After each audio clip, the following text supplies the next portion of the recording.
And that 11th one is you don't screw with people with cauliflower ears. And uh, and our guest today, the Magic Man, David Taylor, will be proof of that. Just to give you an idea, Olympic gold 2021, 3 world titles, 2 NCAA championships at Penn State, 2 Danny Hodge Awards, which we're familiar with Danny being from Perry, college record of 134 and 3. And our Ohio native is married to Kendra with 3 daughters. So I'm sure we'll be having women's wrestling at Oklahoma State sometime in the near future. So, David, come on up. Thank you. I guess you won't need that. You're all right. Is this on? There we go. All right. Well, thank you guys. It's good to be here. Got a dog barking? No dogs allowed here.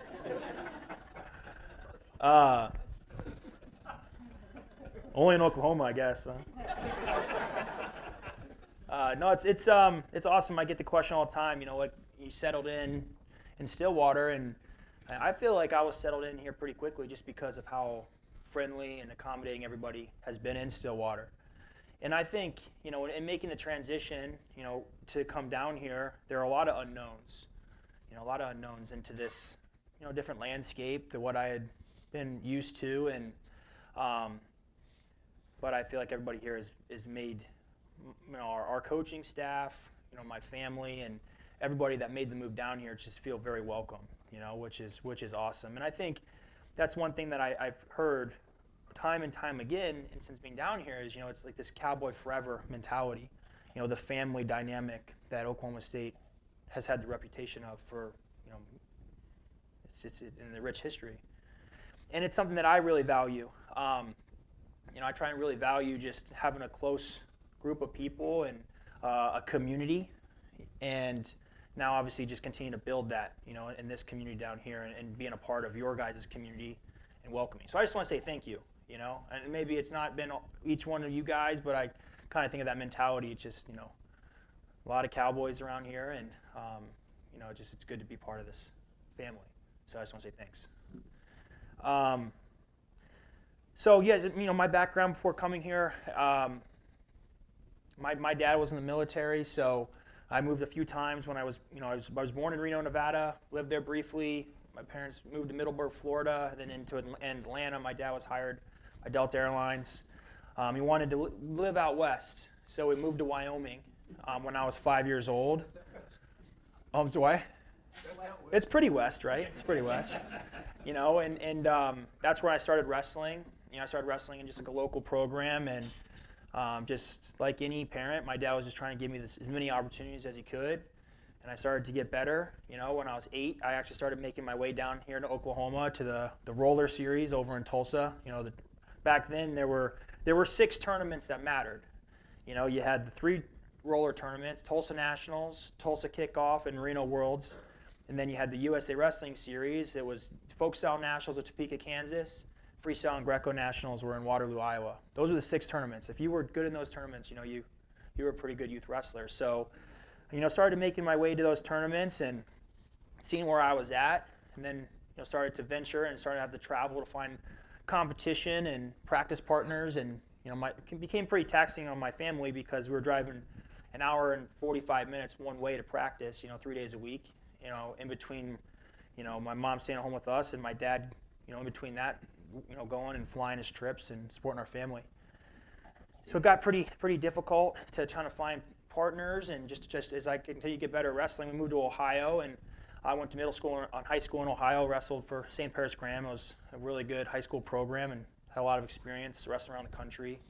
Went to Penn State, you know, had a great career there and learned a lot. I was there for 15 years. And I think when I was in Pennsylvania, I just, I don't know if I really ever envisioned leaving Pennsylvania. And, you know, I after the Olympic trials this year, I fell a little bit short of making the Olympic team.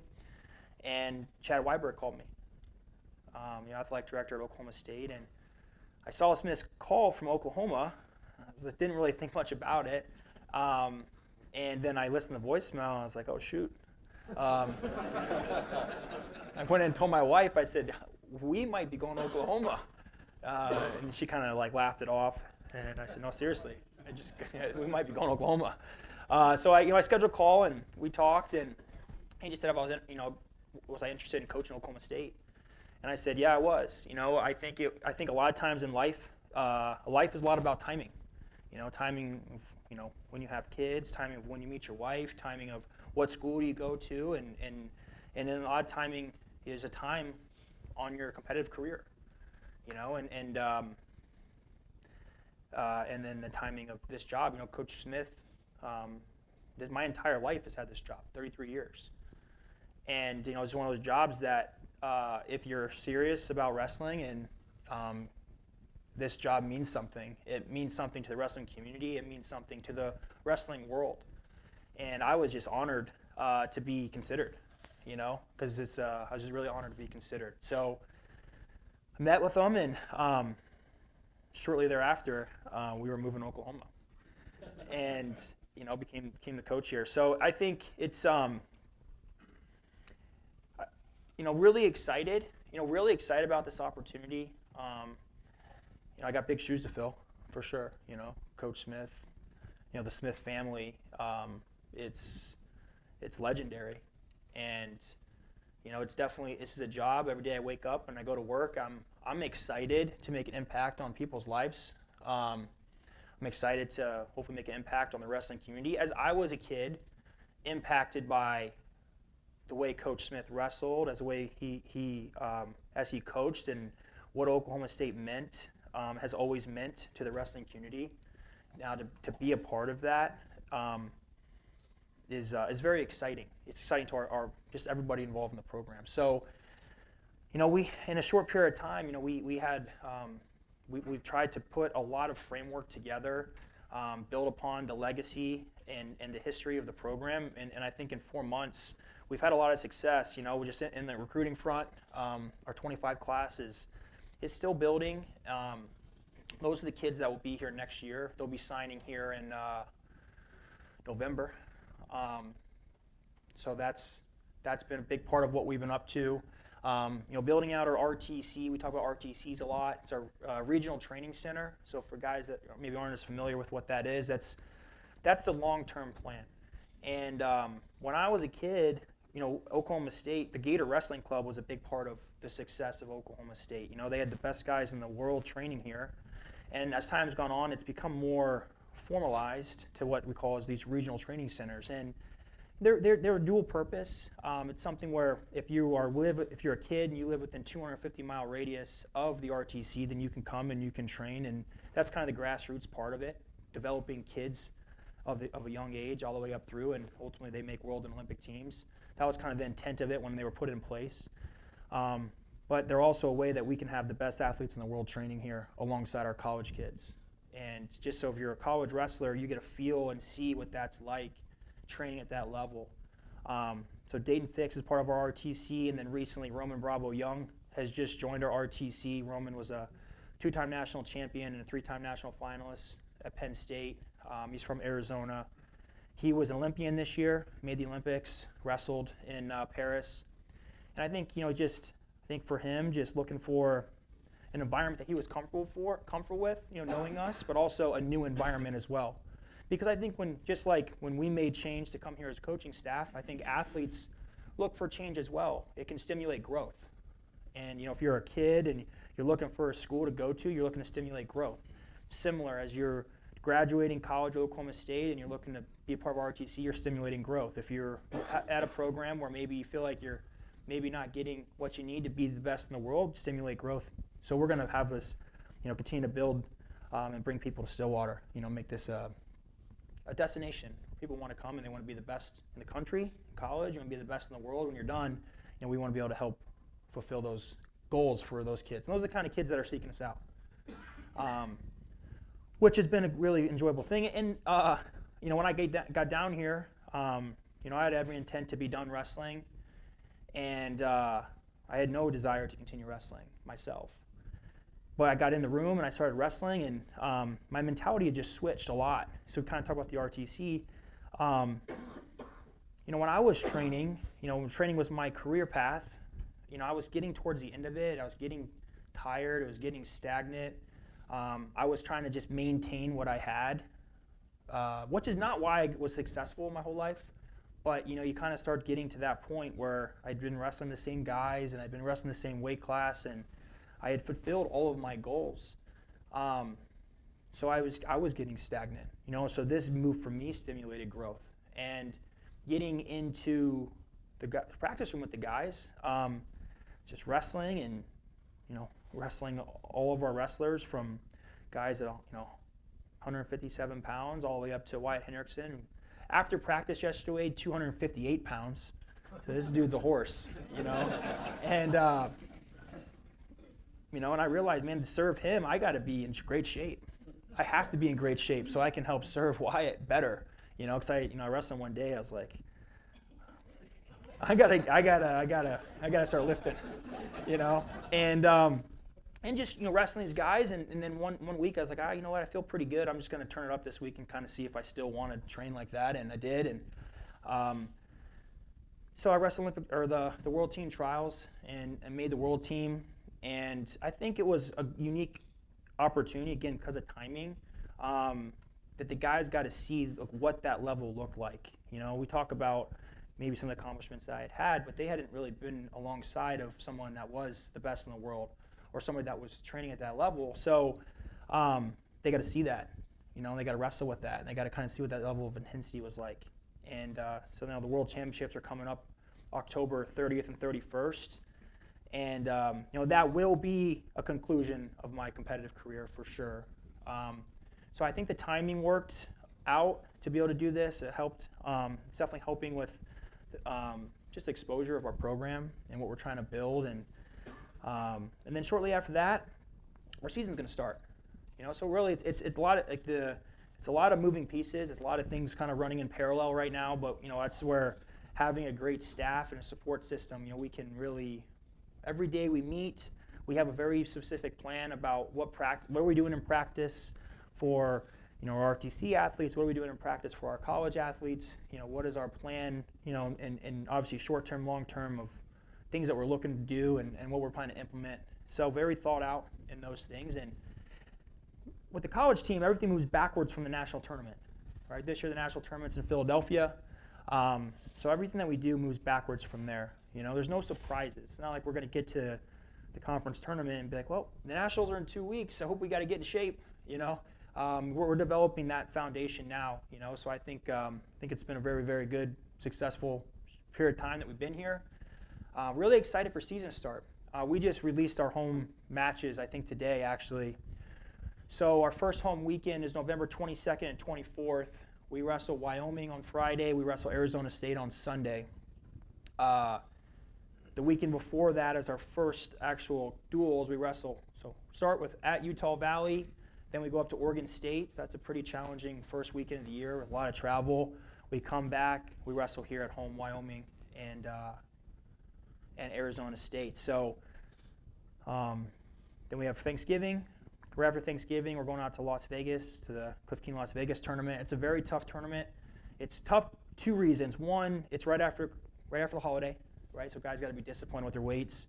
2, it's a tough tournament. You just see really outside. There's only a couple of programs that don't go there, so it's kind of a mini national tournament in terms of competition caliber, and it's early in the year. So it'll be we looked at it, and I think it's gonna be a really good test to see where our team's at.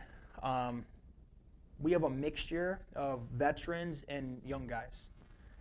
Not much in between there this year. So I think it'll be great for some of our veterans to kind of show their leadership, and obviously just they want to go compete at a high level, and it's going to be a really good opportunity for our younger guys to go wrestle some of the best guys, and see what adjustments that we need to make. Then we have a quick turnaround. We wrestle OU and Virginia Tech before Christmas. So it's going to be a pretty challenging early part of the season, and then in January we get into a lot of our home and away conference tournaments. We finish in February, wrestle at Iowa, and then the conference tournament in Tulsa, and the national tournament in Philadelphia. So we have a good schedule this year. Very challenging. We have some on the road to wrestle Northern Iowa and Iowa State in the same weekend, and then we go back to Iowa at another weekend. So those are going to be some pretty challenging matches at home. North Carolina State, Missouri,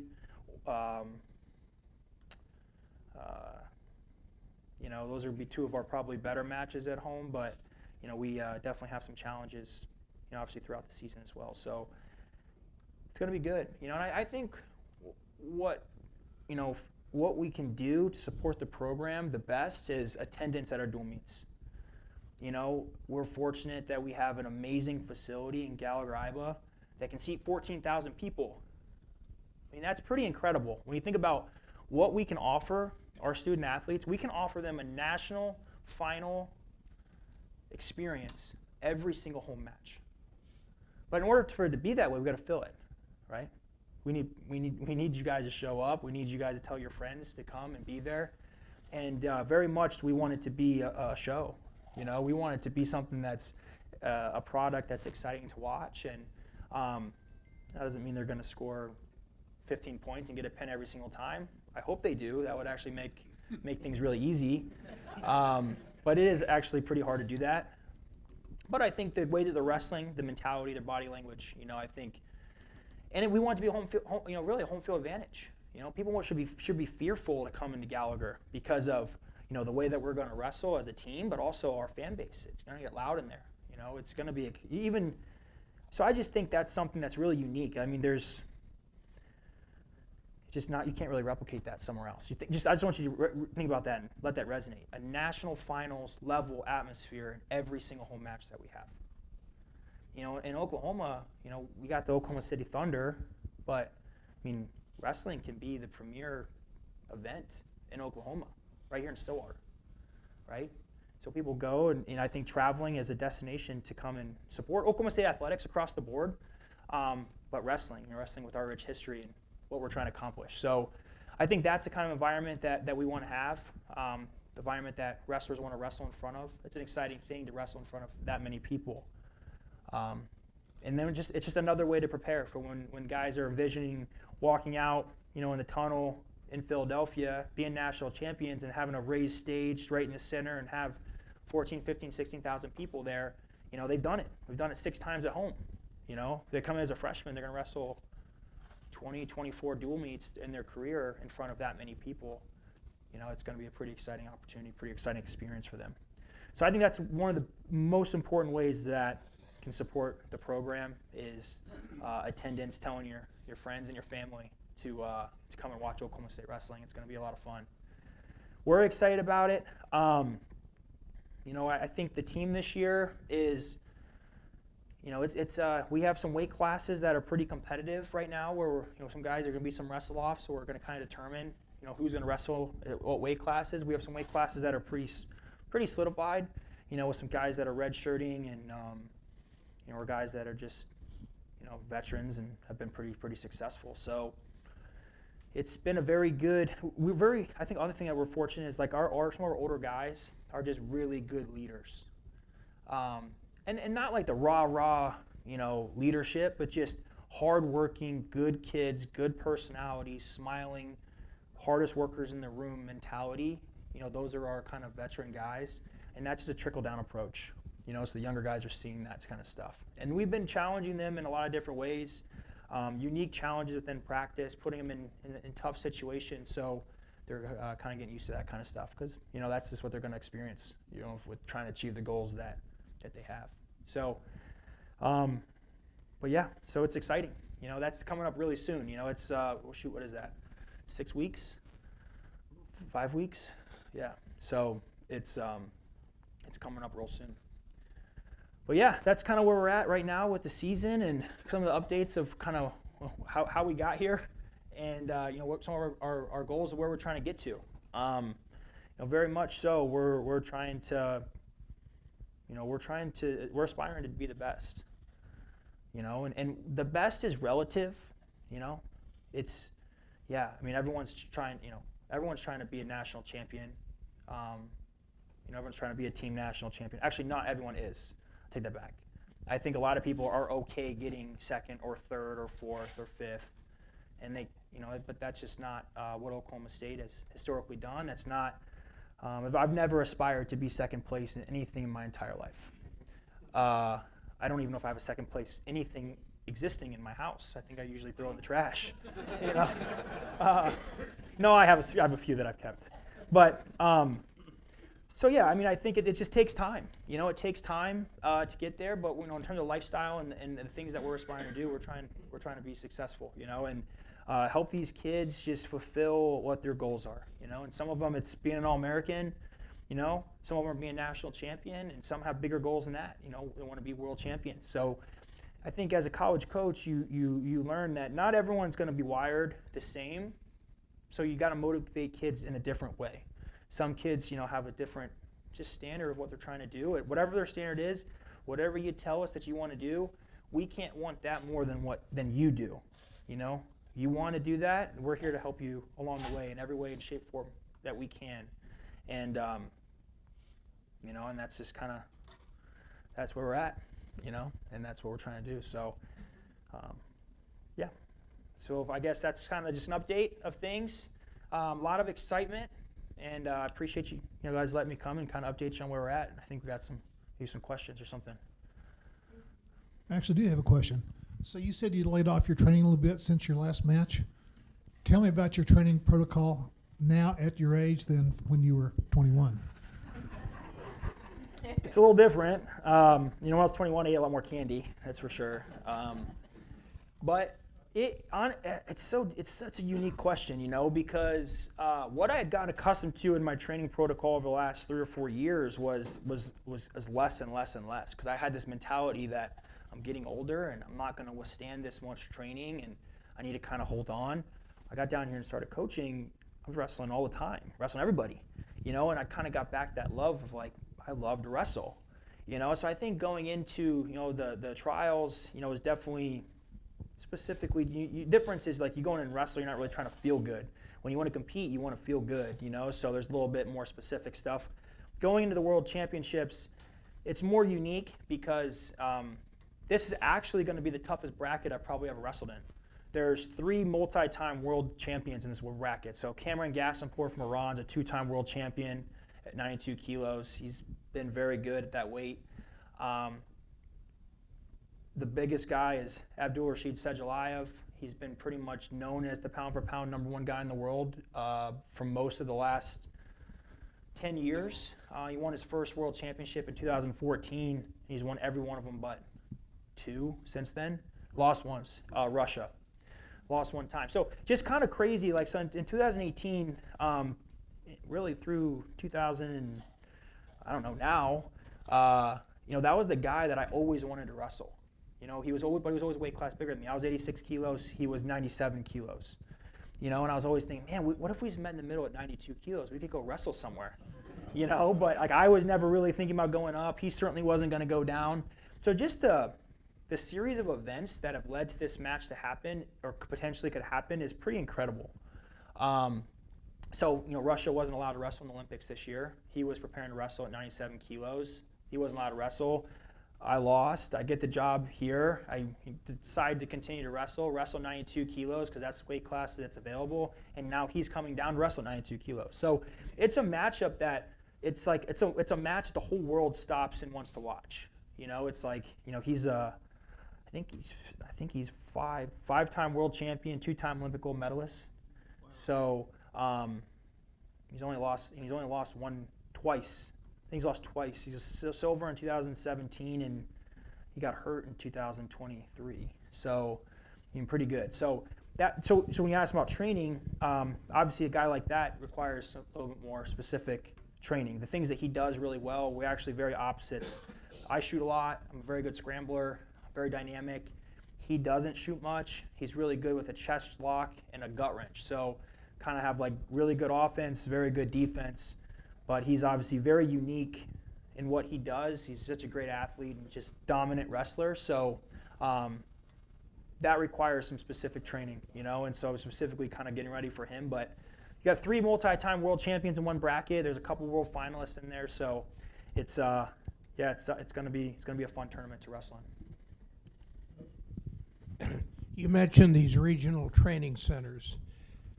How many are there in the states, and where are some of the better known ones? So there, pretty much every college has an RTC, but there's only 3, 4, 5 of them that people are actually serious, like where it's actually like these are guys that are training at that level. Where I came from, the Inline Wrestling Club has had the best one for quite a long time, just with the talent that was graduating from Penn State, and people were kind of seeking it out as a destination. But there's been a lot of fallout there recently, especially with people leaving and exiting, and we have some down here. Some obviously with the Olympics finishing up, people retire and kind of move on. So there's a lot of opportunity now to move forward. So Cliff Keen at Michigan, they have a good one. Spartan at Cornell has a good one. Penn RTC has had a good one. So most of the times, most RTCs have like 1 or 2 guys training. We want to have 6 to 8 of the best guys in the world training at ours. So whether it just takes time, to build it. We want the right people if they're looking to come in, and obviously, but it's a path for our guys that are graduating at Oklahoma State. If you want to aspire to, wrestle at that level, and you want to continue to train as your full-time job, then we're gonna have a place for you. What is your, not being a head coach before, what's been your biggest surprise or biggest challenge coming here? That's a good question. I don't know that anything has been, I'll tell you what, actually, the biggest one is scheduling. Yeah, I didn't know there was so much flexibility in scheduling. Like, we've wrestled OU, a home and away our whole, historically forever, but they only want to do 1 match this year. So we're only going to wrestle them once this year at OU. They don't want to come back. I don't know what that's about. Yeah. So I think, that, a couple other things, like I think as a new coach, people, some of the other coaches thought they could kind of maybe pull one over and, it's the way we do it. I'm like, no, it's not the way we do it. The schedule says this, we're going to do this, So I think that was surprising to me, the jockeying with that, like, just why we haven't released our schedule is there's just a few people that are just difficult to deal with, So I guess that's maybe was a little bit of a surprise. But I think just there's a lot of support here. I have a really good staff, just a lot of experience. Guys that have coached in a lot of different places and have had a lot of administrative. I'll just go over the staff a little bit. So, Tyler Caldwell wrestled at Oklahoma State, and since wrestling here, he wrestled in the RTC. He was a director of ops, he's assistant coach. So he's really knows in and out everything Oklahoma State. So, he has been awesome with the transition. Brian Pearsall is our recruiting coordinator. I wrestled with him at Penn State, and then after graduating, he coached at West Point and Penn. So 2 places that are pretty difficult to recruit to and have very unique challenges. And coaching at, one's obviously Service Academy, and one's an Ivy League school. So, and he pretty much ran all the administrative duties at Penn. He was associate head coach, so he helps a lot. Thomas Gilman, like myself, this is our first coaching job, but Thomas and I have been coaching our whole lives. When you're kind of one of the better guys in the room, like it's kind of known that, yeah, you're helping, you're trying to be the best, but you're also helping other people get better, So, although coaching at this level may be new, we've been coaching forever. And then Jimmy Kidney, my brother-in-law, he coached at Northwestern, coached at Penn State. So again, his resume of guys that he's coached to be national champions and things to that effect have been really high level. So that helps a lot. I bounce a lot off of them, and then just our administration is very supportive of what we're trying to do. So it helps alleviate. You ask a lot of questions. When I first got here, just a lot of questions, and still to this day, I think the best thing to do is you ask questions, So, but that's helped alleviate a lot of those transitions.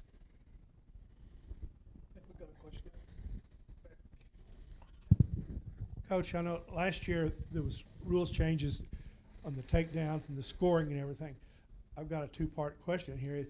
Are there any new rules this year? And if there is there anything going to be done about, typically it took place in the heavyweights where they just tie up and dance around till about the third period, and then they go to takedown. Is there anything changes like that happening this year? Yeah, well, first of all, at heavyweight, Wyatt Hendrickson has pretty much had the most bonus points in the country for the last 3 years, so he's our heavyweight. So we won't really see much of that I understand standing around this watching. year, which is he's gonna be really exciting to watch wrestle. But I can't really speak for the other heavyweights and why they're standing around.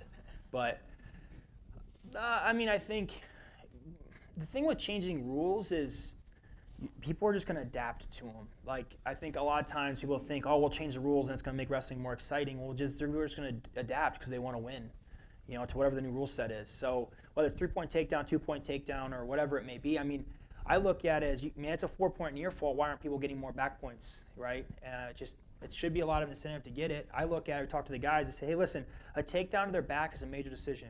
3-point takedown, 4-point near fall, and a riding time point, you're up 8-0. Right? So, I mean, I just think that's the way my mind works. That's what we're training for. And, that's what our team is going to look to continue to score like that. And so I think what new rules are in place, yeah, there's some changes here and there. I mean, usually they just try and, what people are doing well, they try and change it. But nothing really significant that I know of. Got time for one more really quick question.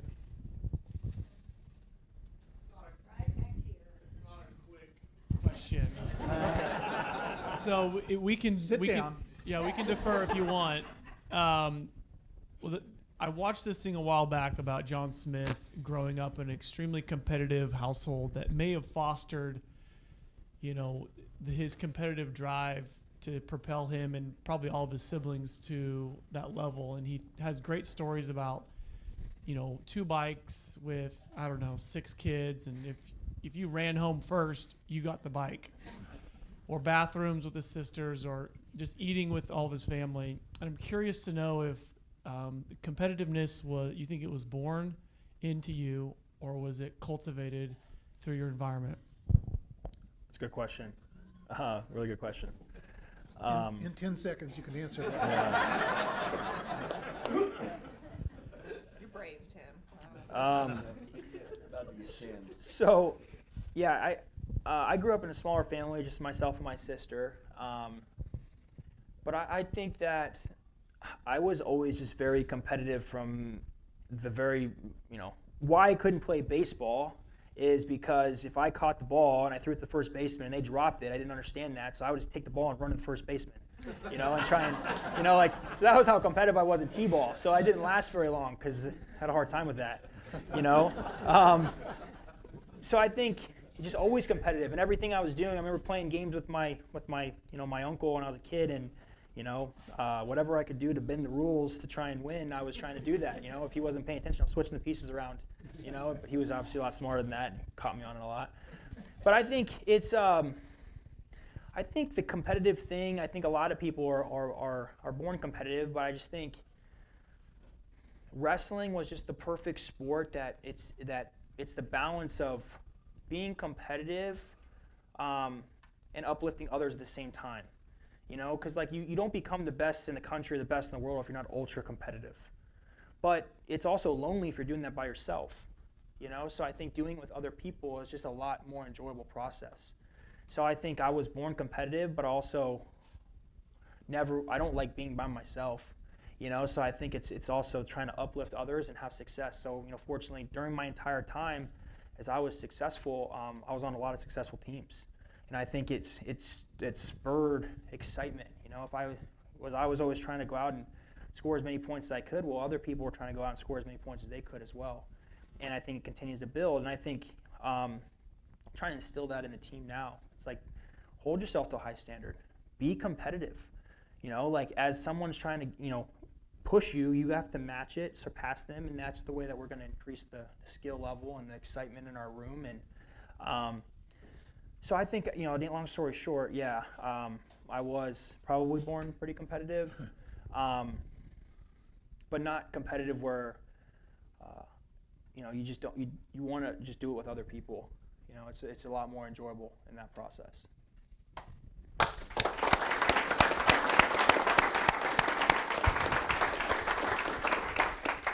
So